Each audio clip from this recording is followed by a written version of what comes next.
nyame anu afofie memene da kron ya akra nyina ede ehomie no nebere na ye no nsia no pade aba ye de ho kasebo ebrewo koboje sesempre no nsia kasebo ya ejina ne na so no eno ene ye de to awo mo afiefiem anopay Leicester Company Limited awoye yas toothpaste toothbrush waso yemu sada na tetewodudu tontina 74 aba for kwan so T74 no wakan ho ana Endpoint Homeopathy Clinic Dr. Dubuate one Dr. Kwatemo wo a wonkwa yetia nyame na won so etimi ma nkwa tenten wo mu kutemu anopay ena kase no eba wa akwamu SOMPA 106.5 FM Accra Watermelon Street ene ebuto ede adwuma sono no esomo sompapa na mo wo te yenka 93.1 asantema mu ahwa da braka headquarters no ewa SOMPA TV no wa wo hwen wo TV no so no sabra kro na France Abrichimo Madam for Radio yede dem ho takra de 103.3 SOMPA no ana takwaye 101.1 adehia wonom wo bona fam nyina titu na ahenkro wonom ofabia 98.9 alaji be kwa na bro sanum na ukodoma ahenkro 101.3 ehonso won befa Doma FM 100.7 edidem ama adehia ni nyina kosi kodivu no eja usu be ma ne domunti wo munya bitie abusua bono na pu FM no 90.7 na ye SOMPA nkransa ana tachima 106.1 na mo wo mfimfini mantem na wutie wo frequency kro na so eno ye fra na kingdom e wo mfimfini mantem mankasim sabra kro na Cashew ban radio ye live ho oti mantem teacher Johnson ene Paloma wo mato ya pete e wo nkwanta ene damba nyina we ya mekan no dromankase kensta adama ye dedem anopay ensam no doso na mom de abetie e wo kase no mu no aidi mu akotene bi ne se aban no abamane atremu se asase nyantamu a wo mo enyaye e wo dwomoro krosini ebedwanim ya wo mo yese wo mo ade ba betre petroleum hub no emu no wo mo ate asase no so die ntia 2024 PMP presidential candidate ba me Janet Nabla se fuel tax suspension no e wo se ebanipa ye botoni asetenem NGOB metre ekua ensha banase womo akwaya doye bi ni nyina efa suma ahinkuro ehonsam eye SOMPA ena enya resource yo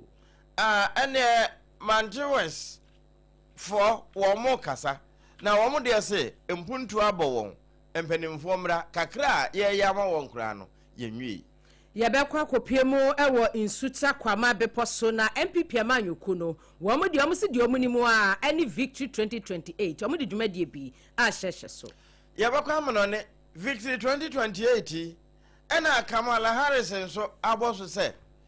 edusa womo pre womo ampani agwa na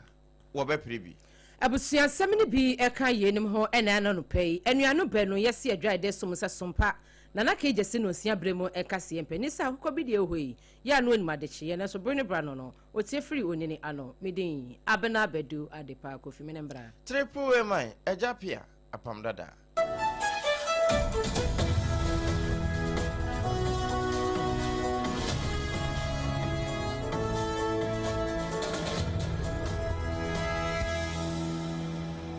Ebusia yadase efri samno ase na yahase wo atoye emantam jomoro krosini ebedwanim opani a wono eba no Petroleum Hub Development Corporation no a upiemu a we CEO ura Tony Obin wane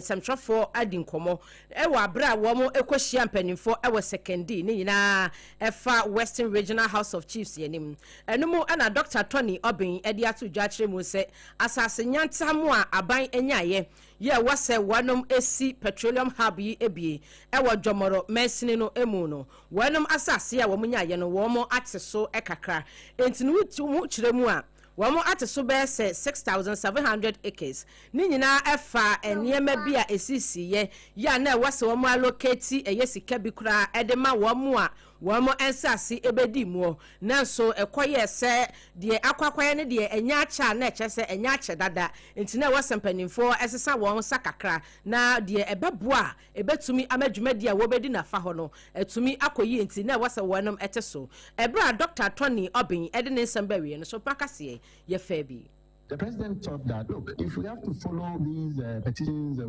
then this project cannot come up. So the President John Dramani Mahama, in his own wisdom, said, look, let's reduce the size of the land to the size that can still contain the project without creating problems, but that will also give some respite to those who think that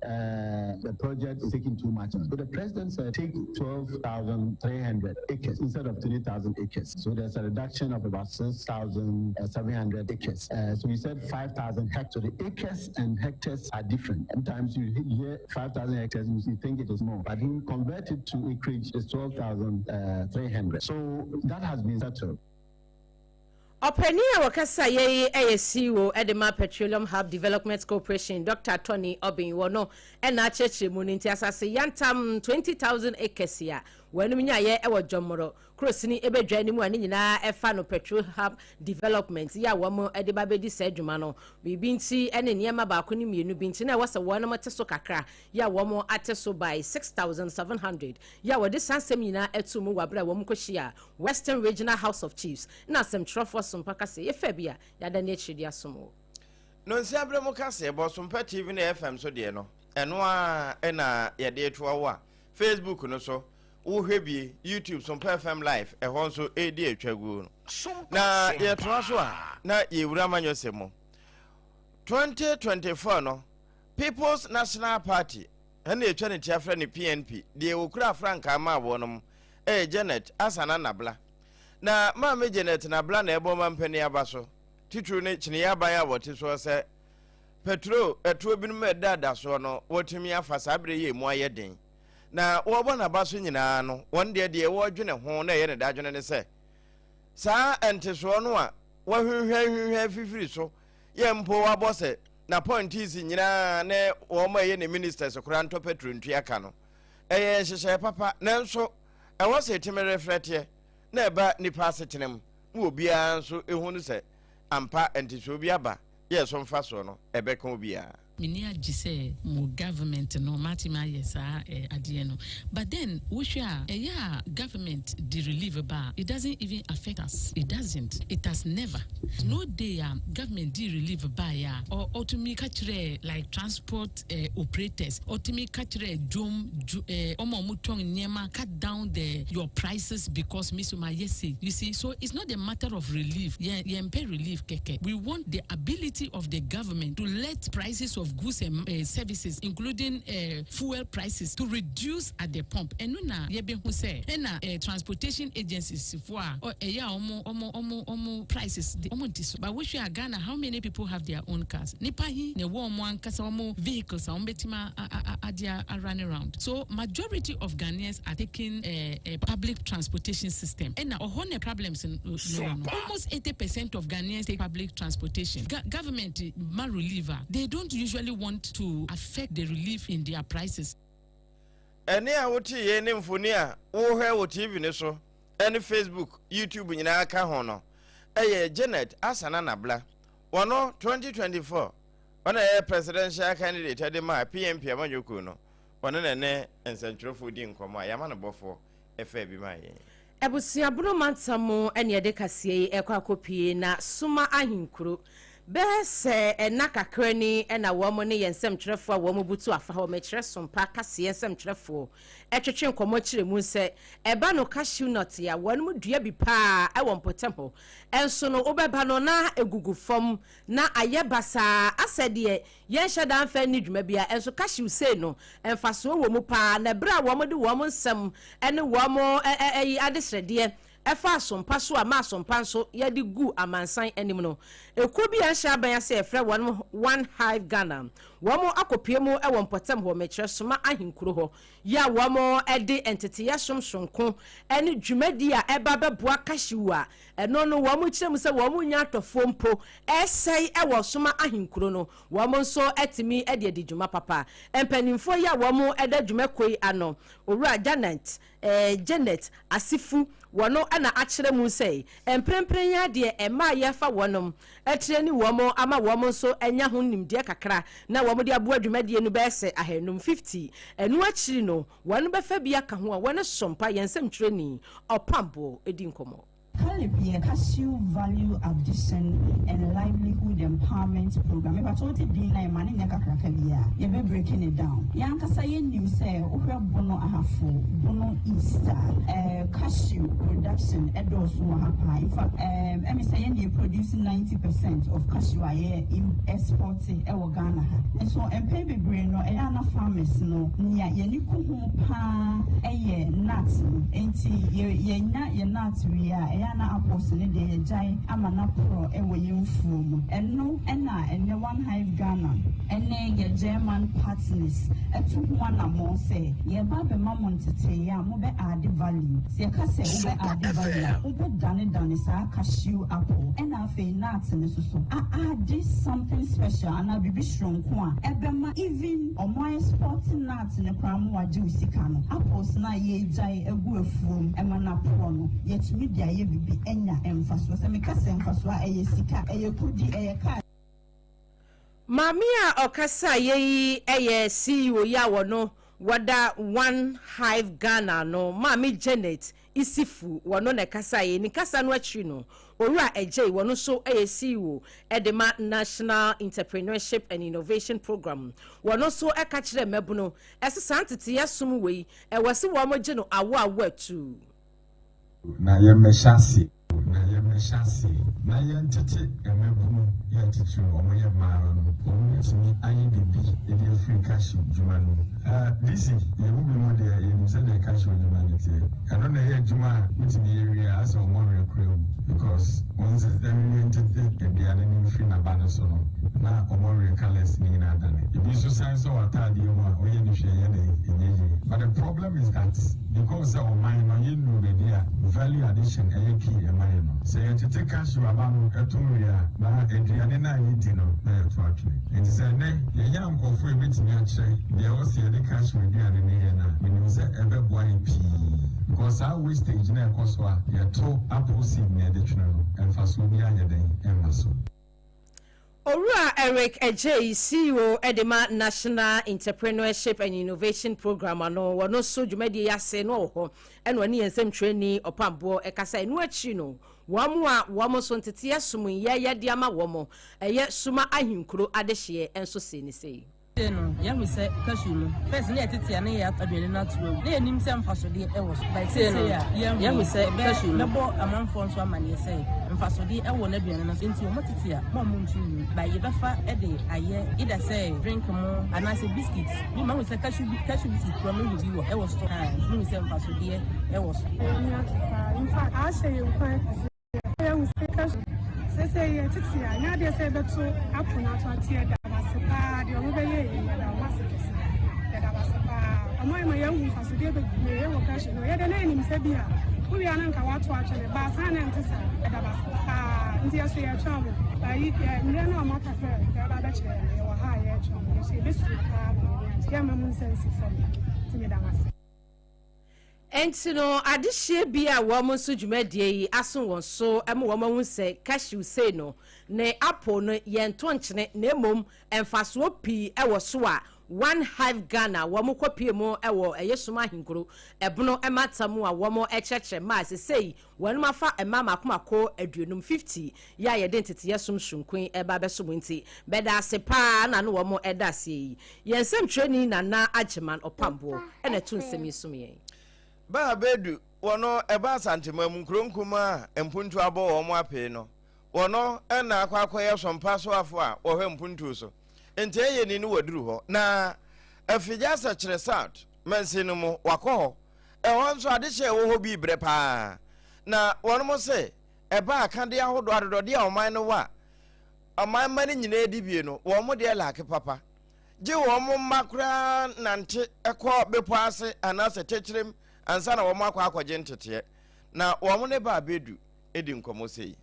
Me matena be mpanse 50 years muni kurum ha anya nanu ya na bodu be ye ekwan ma ya yeso na mafiri akɔ bopase bibia be agi se bopase kurum aha nsu e be no mokora no episi a ho kire ene school die na ejai nkwala no akora bia ni hɔ a okɔ school wa ha se gise bopase nkurase wa ha kire o efiri ekɔ tetirim nwasa nkurase wa ha sa munyina pase na mokɔ school ha niema na be pese odi kodwa anya nanse ya plagi abayi a eno ansa na ka be ba ha no na ɛyɛ asɛm afiji asa kire se ebe niema ane nkura school amu nante form ene ekɔ nko kane ne ni ha kane kora ne kinya mo kora kama pa obi ko obi free tetiri no nante kora na esu ha kelati wa ha ntimi yere etimi ba ha ya mantwemse ohawa ye famu ne se ye nkwala nketoa obi o ha onya mfie mienu mfie miensa ya ye se wo hyase ko school ebi ni ha se mantwase ade hye no afidwa sa kyerɛ south abatɔ mpɛsua so na chief farmer ya wono na wo ho na akome aboaten wono nso e ba ne sei no wo kan bi kan ho na ye koi die ye friend man chonse na ye tetefo kuru enso free say ye nananom eja kuru yi ho ya ye ba ye bi eni ho e koso ha ye ni suku apomden so ye fi twa kwansin be mi ensa na obi yare a yakobe pa ya ase nsenka won bedum ye bibi te say cheap compound bi wa ha anka ye ni beje na senka won be aban be hwe ye nanka wa ti school wa ha nso a ye wo enkura ehihye yi ko ya ase ni ade a obi bo na kura wo na fu ya nkwara wo ewa ha ni ahojo baba da ha ya ahojo ni kura wo hosa kopem ya bankore so anso hwe enkurodi no wo bobo no sa no eho nyina edom wo ho ya wo ya akuafo a wo mo so mo man sompa na nso wo no made hye no se wo mbenya adesua papa ana nkane a eno akwakwa ebo achibidin eno anopɛ Leicester Company Limited wa mo ya twe yese apose papa ne bro so papa bi ne Bristles ne betimi ayi wo se entam ho nyina asa twutwu dodom ayi wo tachere maso efi ni nyina ede efiri ho Leicester fo na ayo anopai ewo ba bi a yeto ade ene ntoko a wo se yaz no se yetuta ke whitening ana gel no ne nyina eye adwuma papa enti ano wa hye ne nso endpoint homeopathic clinic okuta mu anopai yade be ne tew so ka hoko na wo momfa mfidie ne hwehwew yenhu yade ewo so na fe se lab na abekwa lab technologist fo no wo mo na hwem timi hu yade no ehu yade no na kade ya yede be kan yi no enti ka hoko na se eye physiotherapy a wo no mo na be yo massaging ana homeopathy ayare sane de eye wo mo na homeopathy no so ye ne na aduro ewo abonten a ukọ drugstore benya biato je ukọ endpoint enti shell signboard Spenters kwano so ene yenkran enkrabatana ena kronoma bo hia santemamu 0244867068 wo ma homa no na wakwa ya hwe wawie enura wo mbeyi ama no se enyarewa bi te se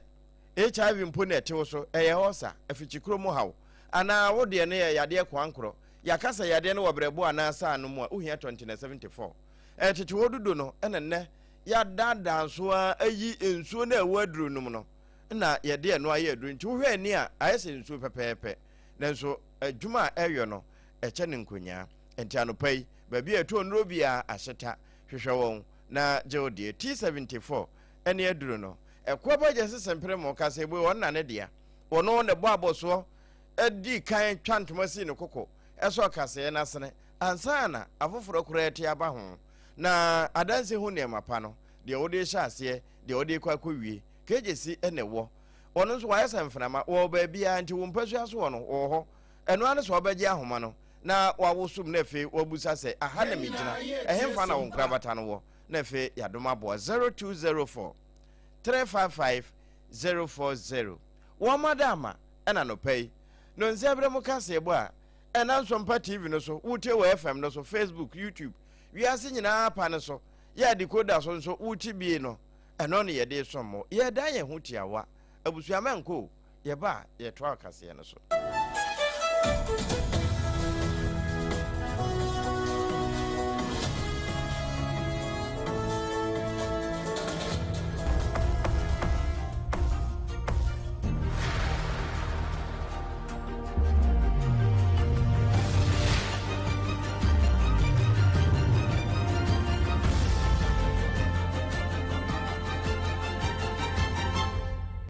TV Emma Aketiapa. Ebusia Emma Ketiapa ye ko amanyo semu ekakra na asante emantemu eho ene yedewo ekwa kopie insuta kwa man beposo adehia womo ejina MPP afemu ena ekasei womu chiremu se ena anu ampanimfo akese be semienson senan ekopre eye franketu bradwa enkankan mienu a na womu di muntinti man pa miensa kora sanse Dr. Alhaji Mamudu Bawumia eno nyamfo Kennedy wo hina kompre kwa Japan ena onyamfo Brian e champon womu miensa pa na upiemu ewo insuta kwa man beposo a na womu wa echidifo yie pa ya upiemu ewo campaign kura wanum ye edema panimfo miensa yi a obi betimi ati obi na so kura ewo abra ebia wo kasa kura nani nan ho so esanse tumi kura de esese ye ton tumi a ton maame kura fa ne kwaje uwiase wo de sa tumi no a akwaje maame empanimfo atena se ahwedin ese wanum nyina no womo ego ye baako na chesa ambition no 2028 eno mpese wo mudi nkunim na se ebia campaign no ekoso no wobi ekasa twitwie bi ekire ne nua ana wobi tie ne nua na so no womo edi dwumadie kese a hyehye so a eno no nyina aye nkabom dwumadie na empanimfo se said wanum echechensemu ewo mpatam ho no won pese wo ka wo ho bom yie na 2028 wo mutimi edi nkunim wo pani a enkane no na wo ye emrahye bedwani ewo nsuta kwa man beposo about one person ya so kane kro no a na wo ye managing director Edema Gwel Ghana onyanyafo Osekwame Prempe no wo dwumadie na CB wane ye nsem training Ebinizo Wusu ansa kasai na sensuta enye ese puhu sensuta eye pa ebe no makoyi California mudi so ya be dam la share ese mo hwe ese de party ne ho do se de de pe share ye se de party na me ya do mo a de betu mi asa be fa emen 2029 na ya ba be ye Ghana man yi e do ko mo ni se Ghana man e be ye yi a e MPP de hye ye chicha na bibia to yakwam na nkofo wo no betwa tra na mo de babaje tuwe fiensem trade our election president Kufo abai ebo ne ho bi pa abai obaya no man Lawrence Madetino amohia ekuye ewiase ye man a e de kana hia mo pa na Ghana ka ho bi pepe e president wo to ya eye yebeko 28 election ene wiase nyina skasem say ye ema oil petrol ankre baako ye $200 wo ha aduana nson na bi si da empani se sujadie chenchirenche ena makwabrane ekware oba baifuo enti no se bibia ekoyie na bibia deda so sumutu paade a se na ni da ho paade se oba baifuo onkofa ntode ho so da ni nyina eka hunti ene insuta kwa ma beposo MPP adehye no wo mo ko mo ho abom ntam se de be ya enkwa wiase no na afei ebeburu wono so akase o yenkofa bisa da bi enti no wo mo empanifo a wo mo kasa ye enka ne mrahye bedwani ewo empotam onyamfo Osekwame Prempe wono ene kasa ye eno achi no owura Victor Opoku osei wono so epese otu eye wotena adwam na kyese oye titena ni edema adehye ewo nsuta kwa man beposo wono so ekasa kakra. The elephant is the winning symbol, and we shall win to save Ghana. Me actually say, yen MPP party no, or sooner any ashadia any ajinaye. Na yambota any say about winning, and not to media my party no. Now this have to me no adding kwaswani yedie abegana. And until next year, yes,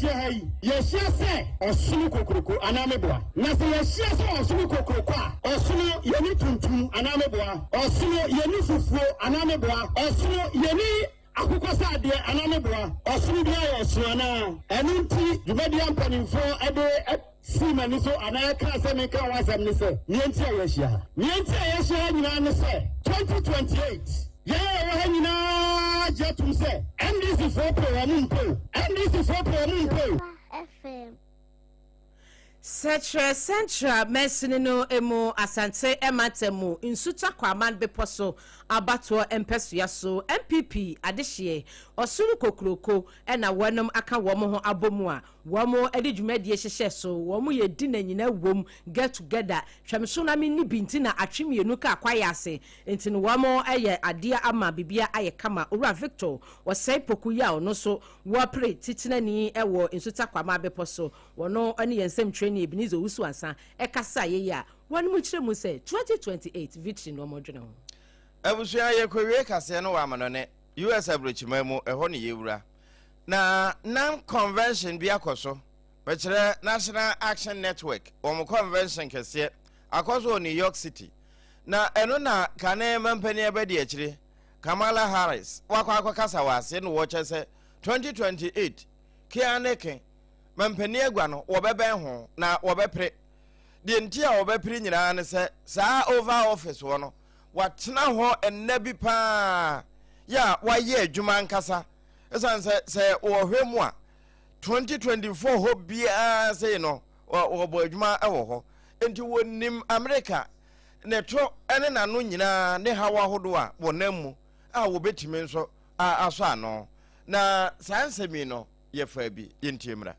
But let me also say this. I served for 4 years being a heartbeat away from the presidency of the United States. I spent countless hours in my West Wing office, footsteps away from the Oval Office. I spent countless hours in the Oval Office and the Situation Room. I know what the job is, and I know what it requires. I also know, one of the things that I've been doing, Rev, is, as I've been traveling the country the last year. And you made that. Niura no eni etifri kane mampani abedi akire Kamala Harris no na wachire se wono nso se du se wo mo pre mampani agwa na 2028 wo ba pre bi enye Ghana hanko na sono ma chiniye ma no wono ma ka ho no ebe pre wono enso ebeko no akwa je akonwa na tena so no waso America so papa abusua anopai ekoba jese sempremo afofie mu kase ebo no aha na yede wusi yede 2074 tete hodudo no a abefo kwan so ene ebu atu nyare wa hodo ase yade bi a hyehye ho no se empo wadrasa pe 2074 na enomo a we ya make DHC ewom nti FDA say nipa bi ehia bi na mom o ma akoda no fo wafa afuro ana unim finche du mienu dia yenkamfo ma ba bi eto nro bia ewo ho Empire Homeopathic Clinic